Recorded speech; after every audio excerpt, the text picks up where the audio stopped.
Puji nama Tuhan, Shalom Bapak Ibu. Shalom. Apa kabarnya pagi hari ini Bapak Ibu? Masih tetap luar biasa ya. Saya percaya keadaan kita semuanya baik. Itu semua karena anugerah Tuhan di dalam kehidupan setiap kita. Nah, hari ini Bapak Ibu kita akan belajar bersama-sama. Kita akan menangkap apa yang menjadi pesan Tuhan di dalam kehidupan setiap kita. Pesannya adalah gini Bapak Ibu. Pesannya adalah persiapkan diri, Tuhan akan mencurahkan hujan. Haleluya. Persiapkan diri, Tuhan akan mencurahkan apa? Mencurahkan hujan. Ya. Pada hari Minggu, Bapak Gembala sudah menyampaikan pesan ini dalam kehidupan setiap kita. Saya percaya kita menangkapnya Bapak Ibu ya. Saya percaya kita mengaplikasikannya di dalam kehidupan setiap kita. Ya. Sebelum kita jauh Bapak Ibu, ada pertanyaan buat setiap kita. Pertanyaannya gini. Kepada siapa saja, ya, kepada siapa saja Tuhan akan mencurahkan hujan yang dimaksudkan dalam pesannya ini? Apakah itu kepada kita semua atau hanya kepada orang-orang tertentu saja? Ya, saya ulangi lagi Bapak Ibu. Kepada siapa saja Tuhan akan mencurahkan hujan yang dimaksudkan ini? Apakah kepada kita semua atau hanya kepada orang-orang tertentu saja? Ini pertanyaan ini membuat saya merenungkan sesuatu lewat pesan Tuhan dalam minggu ini Bapak Ibu. Ya. Ya, mari kita jawab dalam hati kita masing-masing. Nah, ketika Tuhan berbicara mengenai berkat hujan ini, mencurahkan hujan ini Bapak Ibu. Ya, pastikan bahwa kita pastikan bahwa kita menerimanya, katakan amin Bapak Ibu. Puji Tuhan Bapak Ibu ya. Jadi harus ada harus ada perenungan di dalam kehidupan setiap kita. Kita mesti menjawab pertanyaan ini.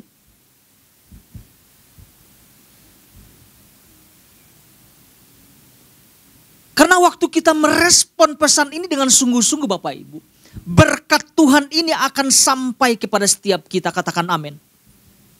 Karena gini, Tuhan itu tidak akan pernah lalai terhadap janjinya. Bapak Ibu percaya? Tuhan tidak akan pernah lalai. Yang sering lalai siapa Bapak Ibu? Yang sering lalai siapa Bapak Ibu? Bukan saya mengatakannya ya. Yang sering lalai itu adalah kita sebagai anak-anaknya. Kadang-kadang suka lupa, suka abai, suka meninggalkan pesan-pesan yang Tuhan sampaikan. Suka tidak merespon dengan baik. Akhirnya gini, berkat yang Tuhan siapkan yang besar itu gak sampai kepada setiap kita. Karena gini, responnya salah.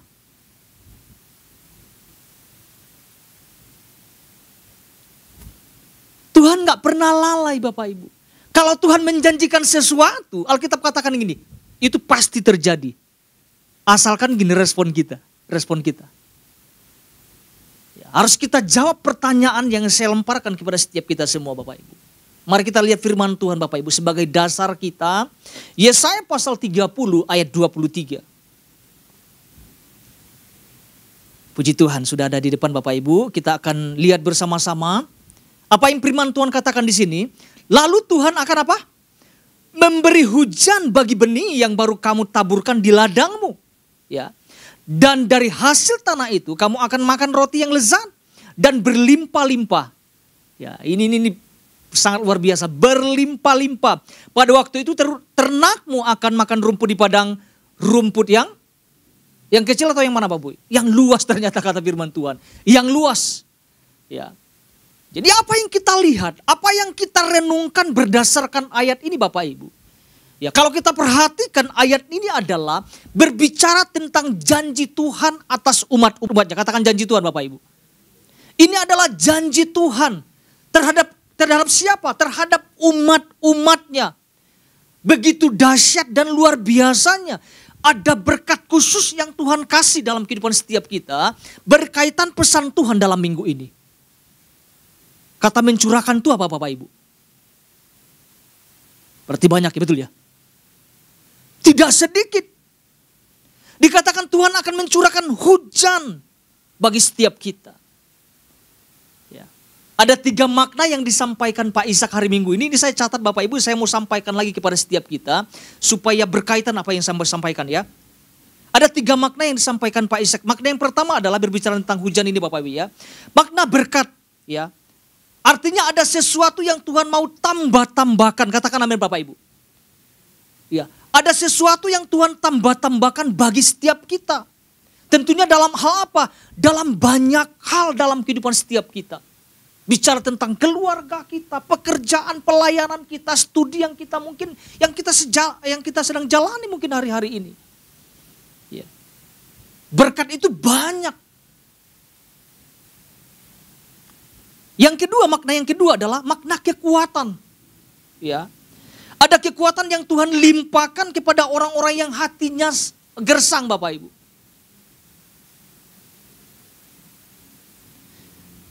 Ada pembaharuan kalau boleh saya tambahkan.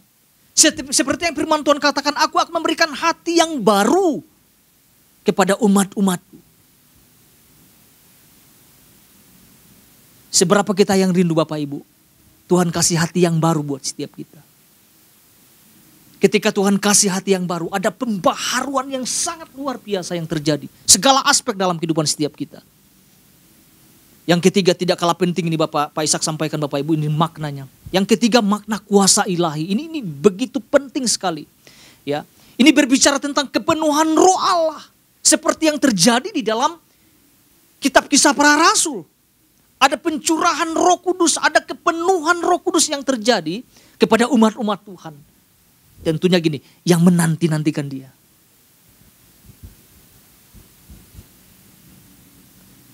Bapak Ibu ya, 3 makna apa yang Pak Ishak sampaikan ini buat saya sesuatu yang sangat penting di dalam kehidupan setiap kita untuk menerima berkat itu. Ya.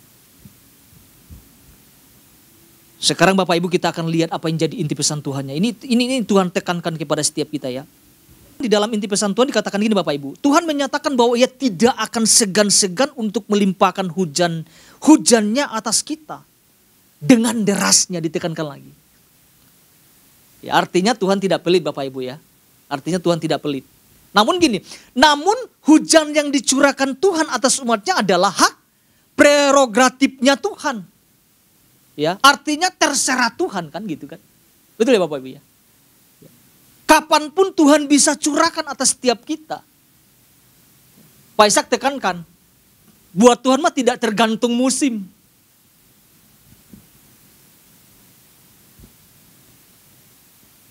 Buat Tuhan mah tidak ada musim kering, gak ada. Kapanpun Tuhan bisa laksanakan itu. Pak Ishak sudah ngambil Alkitabnya di dalam Amos pasal 4 ayat 7. Kita lihat sedikit Bapak Ibu ya. Supaya lebih jelas kita lihat ini. Di dalam Amos pasal 4, puji Tuhan, ayat 7. Apa yang dikatakan di sini? Aku pun telah menahan hujan daripadamu. Ya. Ketika 3 bulan lagi sebelum panen, aku menurunkan hujan ke atas kota yang satu dan tidak menurunkan hujan ke atas kota yang lain. Ya. Ladang yang satu kehujanan dan ladang yang tidak kena hujan menjadi kering. Ya. Jadi tergantung Tuhannya Bapak Ibu. Apa yang Tuhan kehendaki terjadi ya terjadilah seperti itu. Ya. Artinya kita tidak bisa paksa-paksa Tuhan. Tuhan punya hak sendiri untuk menentukan kapan Dia mencurahkan hujan atau tidaknya. Ya. Ada 2 hal disampaikan Pak Ishak. Yang pertama secara cepat Bapak Ibu. Yang pertama adalah gini. Lakukan tindakan yang menyatakan bahwa kita siap untuk menerima curahan hujannya. Haleluya. Yang kedua, lakukan tindakan yang membuat uap air tanda kutip Bapak Ibu naik dan berkumpul menjadi awan yang padat. Kemudian turunlah hujan. Saya percaya kita menangkap 2 hal ini pada hari Minggu Bapak Ibu ya. Bisa disaksikan di YouTube. Nah, pagi hari ini Bapak Ibu kita gak panjang-panjang Bapak Ibu. Kita akan bahas 2 hal. Kita akan tangkap 2 hal ini Bapak Ibu. Yang pertama gini Bapak Ibu. Yang pertama adalah lakukan bagian kita secara aktif dan konsisten. Ketika Tuhan menyatakan persiapkan diri, artinya gini, lakukan bagian kita. Secara apa? Secara aktif dan konsisten. Nah kita mau belajar secara aktif itu apa? Secara konsisten itu apa? Apa yang kita mau lakukan itu? Nah nanti kita akan mau lihat Bapak Ibu, kita akan belajar bersama-sama. Ya. Artinya gini, ada sesuatu yang perlu kita lakukan. Ada sesuatu yang perlu kita persiapkan. Kapan waktunya? Waktunya adalah sekarang. Katakan sekarang Bapak Ibu. Ketika Tuhan menyatakan gini, persiapkan diri, jangan tunda-tunda lagi, kan gitu kan. Jangan ada penundaan di dalam kehidupan setiap kita. Tuhan sedang mencurahkan hujan. Artinya ada persiapan yang kita lakukan, kan gitu.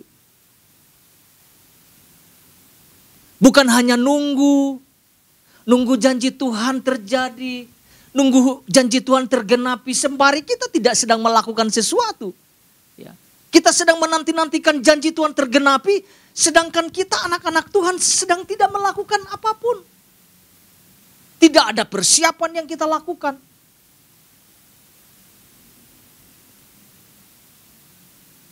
Bapak Ibu yang terkasih di dalam nama Tuhan Yesus. Contoh gini, kalau orang yang mau lamar kerja perlu persiapan gak Bapak Ibu? Atau ada yang mengatakan, oh gak perlu. Ada persiapan, mau pilih baju aja persiapan, betul ya?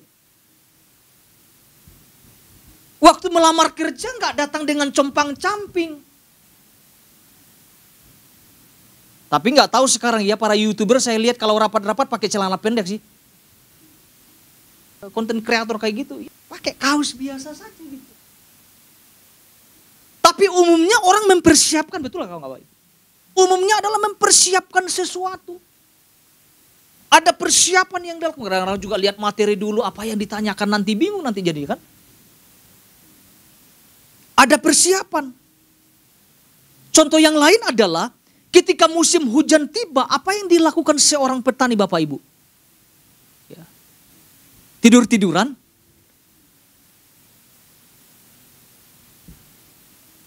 Kalau seorang petani pasti mempersiapkan lahan seluas-luasnya. Karena musim menabur akan datang. Dia akan membajak, menggemburkan tanahnya.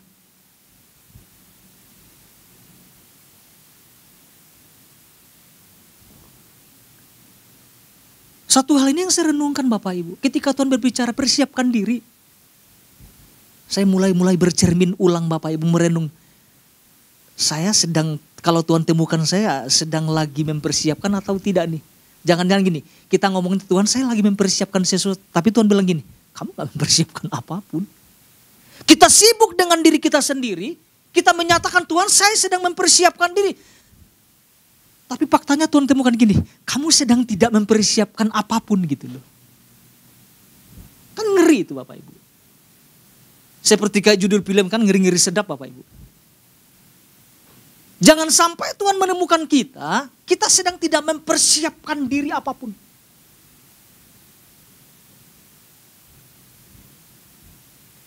Ya. Makanya dalam poin pertama, lakukan bagian kita. Tapi bukan cara-cara kita, Pak Ishak sampaikan itu. Ya, mari kita lihat Bapak Ibu, firman Tuhan mendasarinya gini. Yesaya pasal 30 ayat 18 sampai 19. Apa yang kita lakukan secara aktif ini Bapak Ibu, secara konsisten. Kita akan lihat berdasarkan ayat ini, dua ayat ini Bapak Ibu. Yesaya pasal 30 ayat 18 sampai 19. Demikian bunyi firman Tuhan, sebab itu Tuhan menanti-nantikan saatnya hendak menunjukkan kasih-Nya kepada kamu. Ya, pertanyaan gini, mengapa dikatakan Tuhan menanti-nantikan saatnya? Kenapa Tuhan harus menanti-nantikan saatnya? Karena gini, jangan-jangan gini, kita anak-anak Tuhan belum siap.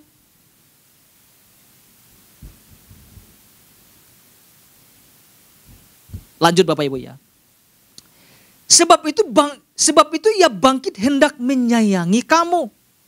Sebab Tuhan adalah Allah yang adil. Berbahagialah semua orang yang menanti-nantikan Dia. Ayat 19. Sungguh hai bangsa di Sion, yang diam di Yerusalem, engkau tidak akan terus menangis. Tentulah Tuhan akan mengasihani engkau. Ini yang saya mau tekankan. Apabila engkau apa?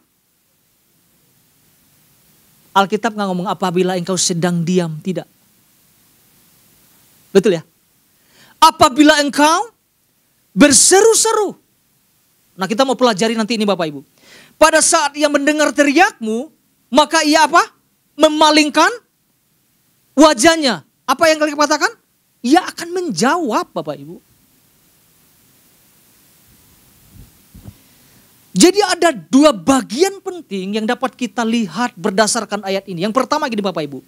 Dikatakan berbahagialah semua orang yang menanti-nantikan dia. Kalau menanti-nantikan itu aktif atau pasif Bapak Ibu? Tapi jangan salah loh, ada yang menanti-nantikan secara pasif. Tapi dalam konteks ini menanti-nantikan itu lagi sedang aktif. Ada sesuatu yang dikerjakan, ada sesuatu yang dilakukan secara terus-menerus, secara konsisten. Menanti-nantikan sama dengan mengharapkan Tuhan. Menanti-nantikan sama dengan mempercayai Tuhan di dalam kehidupan setiap kita. Ya, kita bisa lihat di pasal 40 ayat 31 dalam Yesaya. Ya, kita udah sering dengar ayat ini Bapak Ibu. Di pasal 40 ayat 31, pasal 40 Yesaya, ya, dikatakan apa? Tetapi orang-orang yang menanti-nantikan Tuhan mendapat kekuatan baru. Mereka seumpama raja wali yang naik terbang dengan kekuatan sayapnya. Mereka berlari dan tidak menjadi lesu. Mereka berjalan dan tidak menjadi lelah. Orang yang menanti-nantikan Tuhan mendapat kekuatan baru. Kata menanti-nantikan ini menunjukkan tentang keadaan orang percaya dengan secara aktif mengejar Tuhan.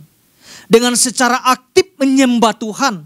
Dengan secara aktif berseru-seru di hadapan Tuhan.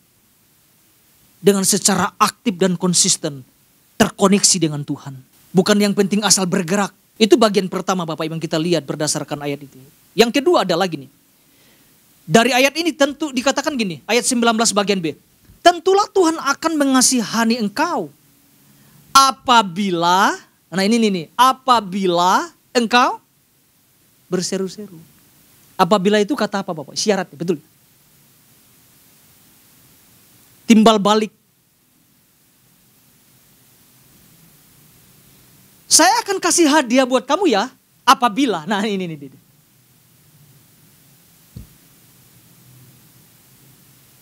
Tuhan akan mencurahkan hujan berkat-Nya atas setiap kita. Apabila kita melakukan bagian kita. Datang terhubung dengan Tuhan. Pak Ishak sampaikan menyembah, membangun mezbah. Jangan sampai kita hanya menuntut tapi tidak melakukan sesuatu. Itu konyol itu. Tuhan berkati tong. Tuhan curahkan hujanmu. Tuhan nyatakan janjimu sembari kita tidak melakukan sesuatu secara aktif. Kita sedang tidak membangun hubungan. Kita tidak sedang membangun penyembahan kita. Yang kita naikkan di hadapan Tuhan. Ketika Tuhan sampaikan ini Bapak Ibu, persiapkan diri. Lakukan bagian kita. Secara terus-menerus, secara konsisten, secara aktif kita lakukan. Kita bersyukur Bapak Ibu di gereja kita. Ada banyak kegiatan-kegiatan yang kita boleh lakukan ya. Ada doa pagi, setiap hari ada doa pagi. Sekalipun hari Senin Bapak Ibu ada liburnya. Di rumah jangan lupa berdoa. Menyembah Tuhan. Ya, kita tahu ada lagi nih Bapak Ibu. Daud adalah pribadi yang selalu aktif datang kepada Tuhan. Bahkan sebelum dia menjadi raja pun, Daud selalu aktif. Ya. Ada firman Tuhan yang disampaikan oleh Bani Korah Bapak Ibu di dalam Mazmur 84 ayat 11. Apa yang dikatakan Mazmur Bani Korah ini? Dikatakan sebab lebih baik 1 hari di pelataranmu daripada apa? 1000 hari di tempat lain. Mazmur 84 ayat 11. Dikatakan sebab lebih baik 1 hari di pelataranmu daripada 1000 hari di tempat lain. Kalau kita mempelajari tentang kehidupan Raja Daud Bapak itu, begitu luar biasanya. Makanya Alkitab mengatakan Daud itu berkenan di hati Tuhan. Karena apa? Melekat, hatinya tuh melekat. Selalu bermazmur buat Tuhan. Itu keren Bapak Ibu. Dan kita bisa melihat tentang kemenangan-kemenangan yang terjadi dalam kehidupannya. Ya. Itu bagian yang pertama yang kita sama-sama pelajari Bapak Ibu. Lakukan bagian kita secara aktif dan konsisten. Yang kedua adalah gini Bapak Ibu. Yang kedua adalah tetap berjalan mengikuti setiap arahan atau nasihat dari Sang Guru Agung kita. Pak Ishak ini sudah sampaikan, sudah singgung ini Bapak Ibu. Tetapi bagian ini sangat menarik ya. Yang kedua adalah tetap berjalan mengikuti setiap arahan atau nasihat dari Sang Guru Agung kita. Jadi kuncinya adalah ikutin arahannya. Sederhana itu aja Bapak Ibu. Ikutin arahannya. Nah, untuk mengikuti arahan Tuhan, ada sesuatu yang perlu kita pertajamkan. Apa yang kita pertajamkan Bapak Ibu? Pendengaran kita Pak. Karena kalau pendengaran kita tidak tajam Pak, Tuhan ngomong bisa meleset Pak. Ya, Tuhan bilang ke kiri, kita maunya malah kita melangkahnya ke kanan kan. Tuhan bilang maju, malah kita mundur. Makanya penting sekali untuk kita semua Bapak Ibu, termasuk saya, mempertajam pendengaran kita. Supaya apa tujuannya? Supaya kita tidak salah melangkah. Supaya dalam perjalanan mempersiapkan diri kita tidak menyimpang dari arahan Tuhan. Karena gini, waktu kita keluar dari arahan Tuhan, saya percaya gini, berkat, janji dan penggenapan itu tidak akan terjadi di dalam kehidupan setiap kita. Tuhan tidak main-main dengan pesannya dengan dalam minggu ini Bapak Ibu. Tuhan mencurahkan berkat terbesar buat setiap kita. Mencurahkan hujan. Mulai kita membangun, mempertajam pendengaran kita. Fokus kita harus terarah. Apa yang Tuhan sampaikan itulah, apa yang Tuhan arahkan itulah yang kita ikutin. Mungkin gak sesuai dengan hati kita. Tapi waktu kita belajar taat mendengar dengan baik. Saya percaya penggenapan itu akan terjadi dalam kehidupan setiap kita. Ya, Tuhan akan membawa kita kepada sesuatu yang sangat luar biasa Bapak Ibu. Tuhan nggak bawa kita kepada sesuatu yang jelek gitu ya. Kan Alkitab mengatakan Tuhan menanti-nantikan untuk menyatakan kasih-Nya loh. Ya, respon ini. Mari pertajam pendengaran kita. Ya, tiap minggu kita dapat pesan dari Tuhan. Menuntun kita untuk sampai kepada tujuannya. Mari kita lihat Yesaya pasal 30 ayat 20 sampai 21. Ini yang mendasari poin yang kedua Bapak Ibu. Yesaya pasal 30 ayat 20 sampai 21. Apa yang firman Tuhan katakan di sini? Dan walaupun Tuhan memberi kamu roti dan air serba sedikit, namun pengajarmu, Pak Ishak sudah sampaikan ini, tidak akan menyembunyikan diri lagi, tetapi matamu akan terus melihat Dia. Ayat 21. Dan telingamu akan mendengar perkataan ini dari belakangmu. Inilah jalan, berjalanlah mengikutinya. Entah kamu menganan atau mengiri. Saya sangat percaya Bapak Ibu. Apabila kita mengikuti setiap arahan Tuhan. Mengikuti setiap nasihatnya. Maka segala apa yang dijanjikannya. Berdasarkan pesan Tuhan ini. Itu akan tergenapi di dalam kehidupan setiap kita. Katakan amin Bapak Ibu.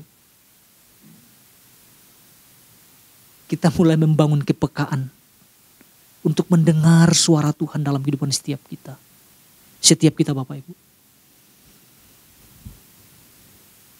Jadi saya tidak panjang lebarkan Bapak Ibu. Ada bagian yang harus kita lakukan. Mari terus berjalan mengikuti setiap arahan Tuhan Sang Guru kita. Pak Ishak sudah jabarkan ini dan begitu jelas Bapak Ibu. Jangan sampai ada penyimpangan-penyimpangan karena kita salah mendengar. Mari pertajam pendengaran kita. Jadi dua bagian ini yang sama-sama kita pelajari. Yang pertama adalah lakukan bagian kita secara aktif dan konsisten. Yang kedua adalah tetap berjalan mengikuti setiap arahan dan nasihat dari Sang Guru Agung kita. Tuhan Yesus memberkati setiap kita.